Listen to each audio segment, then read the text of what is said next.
BBC ትግርኛ ድሕሪ 20 ደቂቃ ክጅምሪው ንክትከታተሉና ንዕድም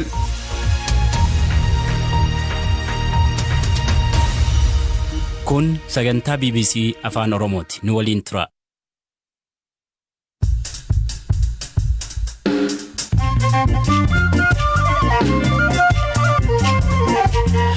Ashama akka mooltan sagantaan BBC afaan Oromoo kamisa galgalaa eegalee bakki hawwata turizimii Wanciin qe'ee filatamoo addunyaa keessaa tokko taate. It's absolutely thrilling. We're very excited. We're very happy. Oduu kana dhaga'uu keenyatti guddoo gammanne abjuun keenyas kan itti milkaa'edha. Ministeerri Muummee Abiy Ahmed guyyootatti aanan Kamisee fi Kombolchaa akka to'atan himu. ዛሬና ነገ በሚሰሩ ኦፕሬሽኖታ ሐርአፊ ቦሩ ገጌፈመኒን መጋሎታ ከሚሴ ባቲ ኮምቦልቻ ፊ ካኒስ ኒቶአና በቀጣይ ኢትዮጵያ ፕሬዝዳንት የአሜሪካ አርጌ ዱብስኔራ ዩኒቨርሲቲ ፊንፊኔ ዲዮ ከነን ፊንጨቶታ ብረ ዳባተንራ ዲግሪ ነነቃ ጀቹን አኬከቺሴራ ማል ጀቹ ደጀቹን ጋፈኔራ አመዩ ኢታናዳም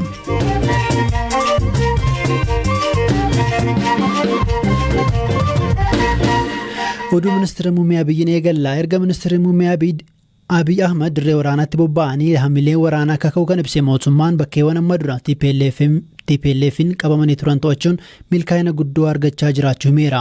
Ministeerri muummee Abiy guyyaarraas adda waraanaa Dogoloo irraa ibsa kennaniin guyyoota muraasa keessatti magaalota kanneen akka Kamisee, Baatii, Kombolchaa fi Kaanis deebisnee ni to'annaa jiran. ዛሬና ነገ በሚሰሩ ኦፕሬሽኖች ከሚሴን ባቲን ኦፕሬሽኖታ ሐርአፊ ቦሩ ገጌፈመኒን መጋሎታ ከሚሴ ባቲ ኮምቦልቻ ፊ ካኒስ ኒቶአና ከራ ዲየኛ ደሴ ጅሮስ ኒቀበና መጋሎኒ ሄዱን ዶላ ሐራፊ ቦር ገጌሲኑን ኒቁልቁላኡ ገመ ዲነ ኬኛን አሞ ዲኒ ኬኝ ሙአሜራ ዲገሜራ ቡልቺንሲስ ሰፊሳን መጋሎታ ፊ አናሌ ኬሰቲ ሆጂሌ ጃርሳ ፊ ጉርማይና ሆጀቹ ቀባ mootummaan magaalaa seena qabeettii Laalibalaa dabalatee naannoo Afaarii fi Amaaraa keessatti bakkeewwan murteessoo ta'an deebisee to'achuu guyyaa kaleessaa ibseera. Eegasii ibsa kan baasan finciltoonni TPLF ammoo tarsiimoo sirreeffachaa jirra jedhaniiru.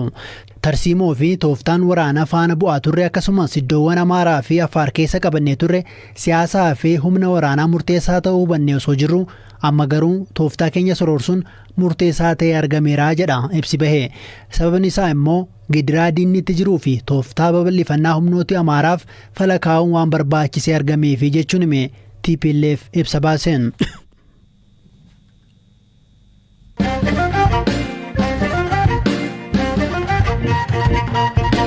Oduu biraattan darbaa dhaabbata biyyoota gamtoomanitti dhaabbanni turizimii addunyaa yaa'ii waliigalaa 24ffaa Speen magaalaa Maadriditti gaggeesseen qe'eewwan turizimii bara 2021 filataman ifa godheera.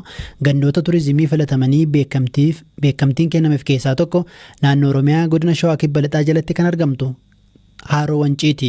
Gandoota turizimii 170 kan biyyoota 75 irraa kaadhimaman keessaati gandooti 44 kan filataman. Badhaasa kana qaamaan Ispeenitti argamuu kan fudhatan hoggantuun Komishinii Turizimii Oromiyaa Deelalisee Dhugaa magaalaa Maadrid irraa dubbisneerra. Maaltu isaanitti akka dhaga'amee fi Haroon Wancii turizimii filatamaa ta'e jechuun maal jechuudha jechuun gaafanne. It's absolutely thrilling. We're very excited. We're very happy. Oduu kana dhaga'uu keenyatti guddoo gammanne abjuun keenyas kan itti milkaa'edha. Oduu guddaa fi gammachiisaa ta'e kana dhaga'uu keenyatti guddoo gammanne. Beekamtiin har'aa kun qe'een yookaan bakki tokko barmaata hawaasaa fi kunuunsa naannoo qabuuf naannawaa wayitaa bakka turizimii filatamaa jechuun moggaafamudha. Mandara turizimii filatamaa kan jedhamu hojiiwwan isaanii gaarii turizimii wajjin wal qabatan hojjetaniini. Akkasumas hawaasni naannichaa adeemsa taasifamu hunda keessatti yeroo hirmaatanii fi dhuunfatanidha. Kana malees hawaasni naannichaa kunuunsa qabeenya uumamaa irratti haala olaanaan wayita hirmaatanii fi hawaasni walitti dhufee walta'insaan wayita hojjetudha. Kana duwwaa otoo hin taane wanta hedduu kan of keessatti hammatudha. Badhaasni yookaan beekamtiin har'aa kun uummata naannoo sana jiruuf maal fidee dhufa? Maallaqa argamsiisuu qaba jennees gaafanneerra. What it brings to the locals is not financial as such. Beekamtiin har'aa kun kallattiin badhaasa maallaqaa namoota naannoo sana jiraataniif fidee dhufuu baatus ija addunyaa gara bakka sanaa akka mil'atu taasisa. Qe'ee sanaafis beekamtii idil addunyaa argamsiisaaf UN'tti dhaabbatni turizimii addunyaa yookaan UNWTO miidiyaalee addunyaa garaagaraa marsariitii isaa fi marsaalee hawaasaa qabuun beeksisa bilisaanii dabarsa.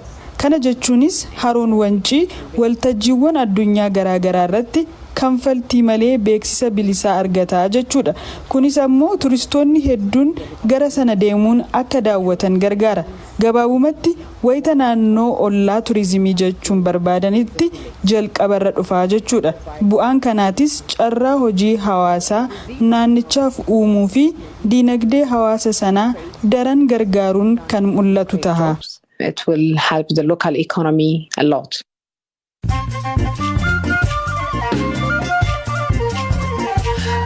Dhaggeeffattoota keenyaa sagantaa BBC Afaan Oromoo caqasaa jirtu oduuwwan gaggabaaboon sinitti hima. Waraana Itoophiyaatti gaggeeffamaa jiruun bakkawwan humnoota mootummaa jala galanitti sa'aatiin itti socho'uun daangeffamuu ajajni labsii yeroo muddamaa guutummaatti to'atu beeksise. Kunis bakkeewwan to'ataman keessatti nagaa fi tasgabbiin akka jiraatu gochuuf akkasumas nageenya uummataa fi qabeenyaaf eegumsa taasisuuf jechuudha jedhameera.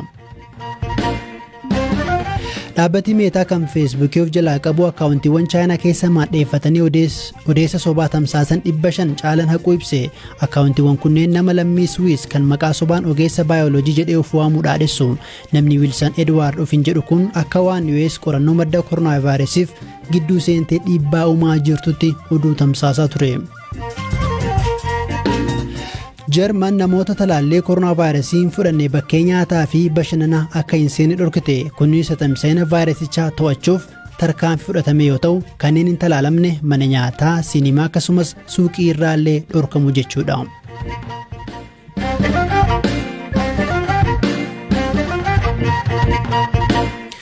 Oduuttaan Toncaa jalqaba torban kana gaafa wixataa baqataan lammii Itoophiyaa bulchiinsa Minnesotaa jiraatu pirezidaantii Ameerikaa Joo Baayiden arge dubbise yaaddoo kiyyaan himadhe jechuun BBC'tti hime. Baqataan kun Obaalaa jedhama.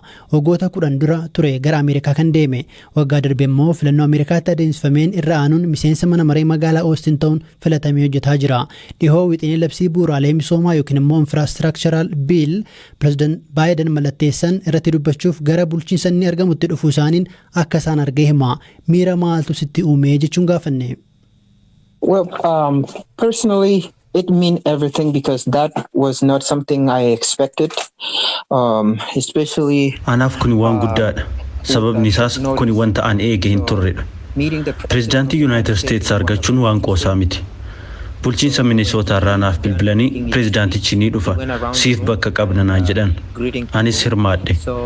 Erga ibsa kennanii xumuranii booda pirezidaant Baayiden galma keessa deemaa nama dubbisaa turan. Rifadheen ture. Ani miseensa mana maree magaalaa Austiniiti. Kanneen pirezidaanticha dubbisuu danda'an bulchitoota seenaatarootadha.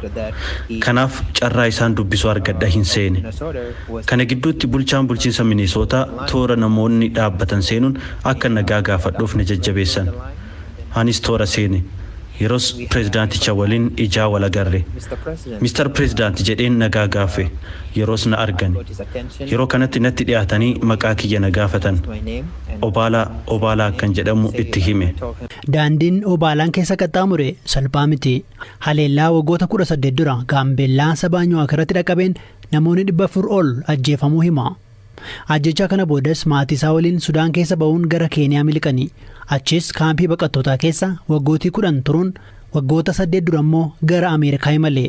Gidiraa keessa darbeef TPLF kan yeroos aangoo mootummaa to'ate itti gaafatamaadha jechuun pirezidaant Baayidenitti himuu BBC'tti himeera.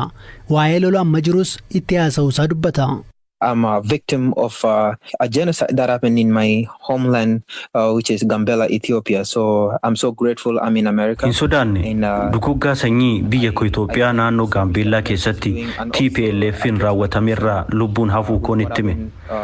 Waanan keessa darbe baqataa ta'ee kaampii baqattootaa keessaa bahuun akkamiin Ameerikaa akka seene taasise. Ameerikaa keessa jiraachuu koof galataa kan qabutti hime. Duguuggaa sanyii Gaambeellaatti raawwatame amma yoonaa namni waa'ee isaa hin dubbatu. Yeroo ammaas lola TPLF'n eegaleen uummanni Itoophiyaa ammallee hiraarfamaa akka jiru, mootummaan nagaa barbaadus TPLF nagaa akka hin barbaanne, waggoota 27 aangoo irra turanii garuu saboota xixiqqoo hacuucaa akka turanitti hime. Ministeera muummee uummattoota Itoophiyaan filame fonqolchuun aangootti deebi'uu akka fedhan yaaddoo qabu itti ibse. Ergan itti haasa'e booda deebii akka naaf kennu yaadee ture garuu hin eegne. Hin eegus. Pireezidaantii Ameerikaadha. Deebii akka kennu hin eegu. Waanan keessa darbeen gadduu natti himan. Ergasii suuraa akka waliin kaanu na gaafatanii waliinis kaane jajjabaadhu naan jedhan. Anis fuuldurattuu akka isaan arguuf abdii qabutti hime. Masaraa mootummaa White House'itti akka wal agarru abdiin qaba.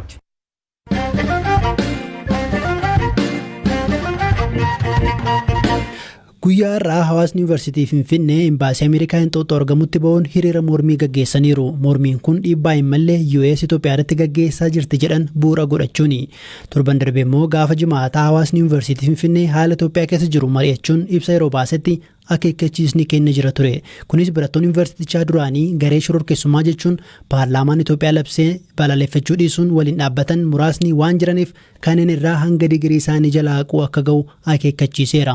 Haa ta'u malee digiriin kun kan barnootaatiin baratanii argatan immoo Dooktora Kabajaa Seeneetiin murtaa'e kennamu adda hin baasne. Dhimma kana irratti ibsa dabalataa argachuuf yaaliin irra deddeebiin taasifne hin milkoofne. Barsiisaan yuunivarsiitichaa maqaanaaf dhoksaa jedhan walga'ii irratti hin hirmaanne garuu digirii kabajaa malee digirii barataan tokko baratee argatu haquuf yuunivarsiitiin hin danda'u jedhaniiru. Dhimma kana irratti kan gaafanne barataan akkasumas barsiisaan duraanii yuunivarsiitichaa yeroo ammaa yuunivarsiitii Kiil kan barsiisan Awwal Aloo Zalaalam Taaddasaa dubbiseera. Akka nama yuunivarsiitii sanitti barateetti akka nama ogummaa barumsa yuunivarsiitii san keessatti argadheef nama kabajaa qabu tokkotti wanti yuunivarsiitiin jedhe baay'ee na saalfachiise. Yuunivarsiitiin tokko barattoota isaatiif digirii dippiloomaa adda addaa yeroo kennu barattoonni sunniin karaa seeraa fi heerri lafa kaa'uun reguleeshinii yuunivarsiitii sanii hordofanii hojii barbaachisaa ta'e eega hojjetanii boodaadha yuunivarsiitiin ulaagaa digirii kiyya argachuudhaaf guutamuu qabu barattoonni kun guutanii jiranii jedhee qaamni adda addaa yuunivarsiitii keessatti egzaam boordiitu jira, sadarkaa dipaartimentiitti, sadarkaa faakaltiitti, dhuma irratti seenetii ilaaleetiin digirii san awwaardu godhaa jechuudha.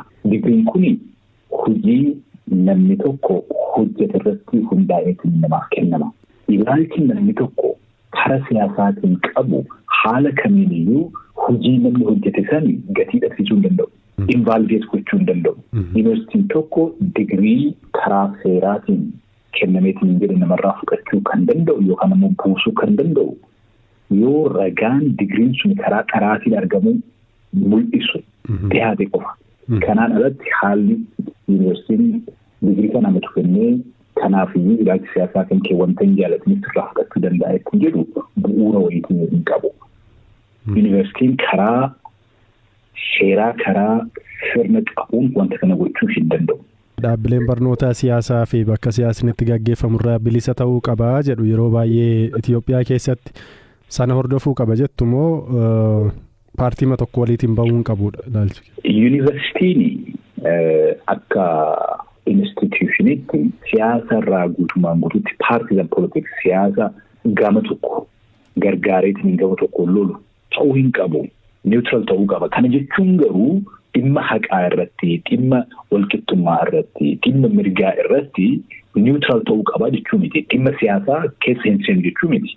Riisarchiin baay'een profeesoroonni yuunivarsiitii jiran hojjetan dhimmoonni baay'een barattoonni qo'atan irratti barsiisan waa'ee siyaasaati, waa'ee hawaasummaati, waa'ee aadaati, waa'ee aartiiti. Kun immoo guutumaan guutuutti siyaasa irraa bilisa ta'uu hin danda'u.